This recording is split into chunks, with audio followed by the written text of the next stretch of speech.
Bismillahirrahmanirrahim. Assalamualaikum warahmatullahi wabarakatuh. Alhamdulillahi rabbil alamin. Wassalatu wassalamu ala ashrafil anbiya'i wal mursalin Sayyidina Muhammadin wa ala alihi wa sahbihi ajma'in. Wa ba'd. Faya ibadallah, usi nafsi wa iyyakum bitaqwallahi faqad fazal muttaqun fala tamutunna illa wa antum muslimun. Faqala ta'ala mudzakiran bidzalik, ya ayyuhalladzina amanu taqullaha haqqa tuqatih wa la tamutunna illa wa antum muslimun. Umi, abi beserta keluarga rahimani wa rahimakumullah. Alhamdulillah, sampai detik ini kita masih diberi kesempatan hidup oleh Allah Subhanahu wa taala.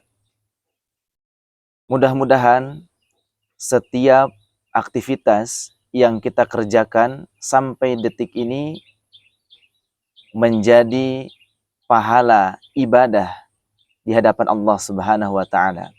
Amin ya Allah ya rabbal alamin. Izin saya menyapa kembali. Bagaimana kabarnya? Mudah-mudahan Umi, Abi beserta keluarga senantiasa berada dalam lindungan Allah Subhanahu wa taala. Amin ya rabbal alamin. Kita kembali melanjutkan materi murajaah seputar Ramadan yang insya Allah di pertemuan ketiga ini kita memurajaah tentang perbedaan saum dan siam. Quran surah kedua Al-Baqarah ayat 183. A'udzu billahi minasyaitonir rajim. Bismillahirrahmanirrahim. Ya ayyuhalladzina amanu kutiba alaikumusiyam kama kutiba alal ladzina min qablikum la'allakum tattaqun. Ya ayyuhalladzina amanu. Ya itu huruf nida. Jadi ketika kita dalam Al-Quran menemukan ya sebagai huruf nida, itu menunjuk kepada panggilan, memanggil. Makanya dalam terjemahan diartikan wahai. Ya ayyuhalladzina amanu. Ada alladzina. Dalam Al-Quran, alladzina disebutkan 1080 kali. Ya ayyuhalladzina amanu. Hei orang-orang yang telah menyatakan dirinya beriman. Dan di sini karena menggunakan alladzina itu menunjuk ke semuanya tanpa batas. Ya.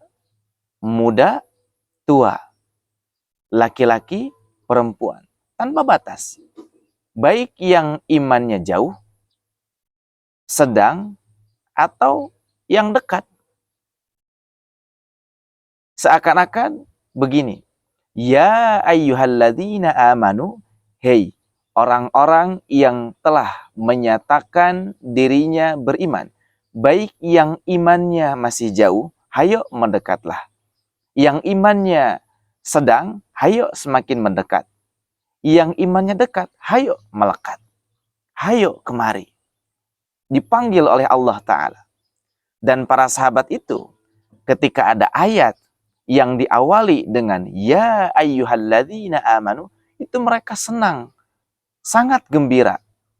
Kenapa? Karena Allah menyapa orang-orang beriman. Dan setelah kalimat ya ayyuhalladzina amanu, isinya hanya dua. Satu perintah, dua larangan. Nah, di Quran surah Al-Baqarah ini, di ayat 183, isinya adalah perintah. Apa perintahnya? Kutiba alaikumusiyam. Di situ ada kata kutiba. Bisa saja kalimatnya menggunakan kata ba. Ya ayyuhalladzina amanu kataballahu alaikumusiyam. Mengapa di sini menggunakan kutiba? Mengapa tidak aktif, pasif? Kutiba itu kan pasif ya. Kutiba. Kalau bahasa sorofnya itu kan majhul. Ada maklum, ada majhul. Kalau maklum contohnya kataba. Kalau majhul contohnya kutiba. Ya. Jadi di awal di dhammah, kemudian kasroh sebelum akhir. Kutiba. Mengapa menggunakan pasif? Tidak aktif. Seperti yang sudah kita ketahui, kalau suatu kata kerja aktif, itu pasti membutuhkan subjek. Contoh, saya makan nasi. Makan itu kan aktif, butuh subjek. Siapa yang makan? Saya. Tapi kalau pasif, itu kan sudah diketahui. Contoh, nasi sudah dimakan. Nasi sudah dimakan. Nah, dalam ayat ini menggunakan kutiba. Pertanyaannya, kenapa menggunakan kutiba? Karena begini, orang beriman itu sudah tahu kalau yang memerintahkan untuk puasa itu Allah Ta'ala. Dan orang beriman pasti melaksanakannya. Gak akan ragu orang beriman itu, gak akan bertanya lagi siapa yang mewajibkan, gak akan. Ya, sudah tahu yang mewajibkan itu Allah. Makanya kutiba bahasanya telah diwajibkan. Ya ayyuhalladzina amanu. Hei, orang-orang yang telah menyatakan dirinya beriman, baik yang imannya masih jauh, hayo mendekatlah. Yang imannya sedang, hayo semakin mendekat. Yang imannya dekat, hayo tingkatkan kedekatan imannya. Kutiba, telah diwajibkan. Alaikumusiyam. Ini di sini menggunakan alaikum. Ya, bukan ilaikum. Mengapa menggunakan alaikum? Ini kan kalau kita belajar bahasa Arab, ya. Ada ala, ada fauqa. Kalau ala itu kan artinya di atas. Ya, tapi di atas di sini itu kan nempel. Ya, seperti pulpen di atas meja. Al-qalamu alal maktabi. Contoh. Nempel. Sedangkan fauqa sama artinya di atas. Yang membedakan kalau ala itu menempel, kalau fauqa itu tidak menempel. Contoh. Al-misbahu alal maktabi. Lampu di atas meja. Maksud lampu di atas meja itu tidak menempel. Nah, di sini mengapa menggunakan ala? Alaikum. Alaikum. Ya. Saking dekatnya orang beriman koneksinya kepada Allah Ta'ala. Ya. Diapresiasi oleh Allah Ta'ala. Ya. Diapresiasi oleh Allah. Karena orang beriman itu dekat kepada Allah Ta'ala. Makanya menggunakan alaikum, melekat. Ya ayyuhalladzina amanu kutiba alaikumusiyam. Apa perintahnya? Tadi kan setelah panggilan, ya, seruan kepada orang-orang beriman, itu kan ada dua kemungkinan. Satu larangan, yang keduanya perintah. Kenapa?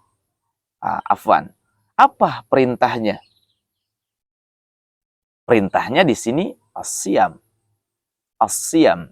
Ada as-siyam, ada as-saum. Di dalam Al-Quran, as-siyam disebutkan 9 kali. Sedangkan as-saum itu disebutkan 1 kali. Apa bedanya as-siyam dengan as-saum? Ada persamaannya, ada perbedaannya. Persamaannya sama-sama imsak. Artinya sama-sama menahan. As-siyam artinya menahan, as-saum juga menahan. Nah, sekarang perbedaannya. Perbedaan antara as-siyam dengan as-saum itu apa? Kalau as-saum sekedar menahan, bisa menahan lisan, bisa menahan tangan. Umum, sifatnya umum. Seperti di Quran surah Maryam itu, Sayyidah Maryam itu kan saum. Ya, saum. Maksud saum di situ apa? Menahan untuk tidak berbicara. Menahan lisannya. Nah, sekarang as-siyam. Apa itu as-siyam? Kalau as-siyam tidak sekedar menahan, artinya khusus. Ada aturannya, ada tata tertibnya, ada pedomannya. Maka dari itu, ketika kita mendengar ayat ini, ya ayyuhalladzina amanu kutiba alaikumusiyam. Ketika mendengar kata siyam, dari sekarang, siap-siap, pelajari dulu sebelum dimulai. Sebelum puasa dimulai, pelajari dulu. Ya, ada pedomannya, ada syarat-syaratnya, ada motivasinya, ada parameter keberhasilannya.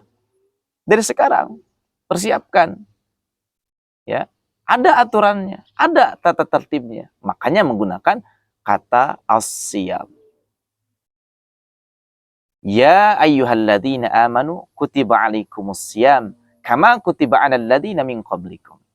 Sebagaimana Allah telah mewajibkan kepada umat-umat terdahulu, orang-orang terdahulu, ya, yang telah kita bahas ya di pertemuan sebelumnya.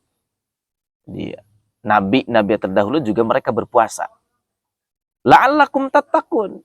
Supaya apa? Kita berpuasa supaya meningkat ketakwaan kita kepada Allah Ta'ala.